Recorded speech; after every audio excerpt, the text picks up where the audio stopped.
L'ala vecchia dell'ospedale Cafoncello di Treviso a rischio sismico. Il pericolo riguarda i reparti di geriatria, le 2 medicine e le radiologie del piano terra, dove si trovano essenzialmente gli ambulatori. È un'area con circa 150 posti letto. La conferma proprio del dirigente massimo dell'URSS trevigiana. Gli edifici che lei vede alle mie spalle verranno abbattuti e verranno quindi costruiti degli edifici nuovi.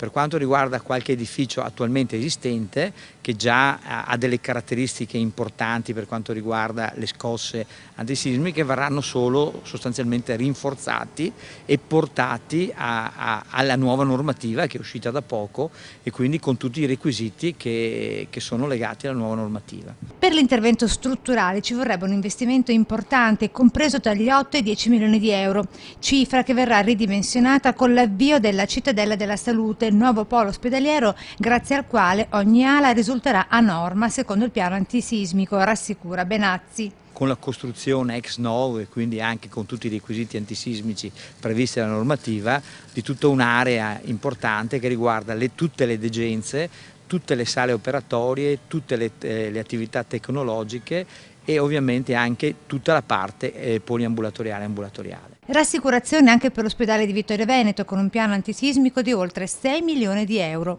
La situazione del piano ospedaliero vede l'ospedale di Vittorio Veneto appunto in una zona a rischio, una zona importante a rischio. La Regione Veneto ci ha finanziato la cosa, noi siamo arrivati a fare la progettualità e la gara, andremo quindi poi, la Commissione andrà a giudicare la gara e i lavori partiranno immediatamente. Nell'arco di un anno sistemeremo tutto e anche l'ospedale di Vittorio Veneto sarà a norma per quanto riguarda l'antisismica.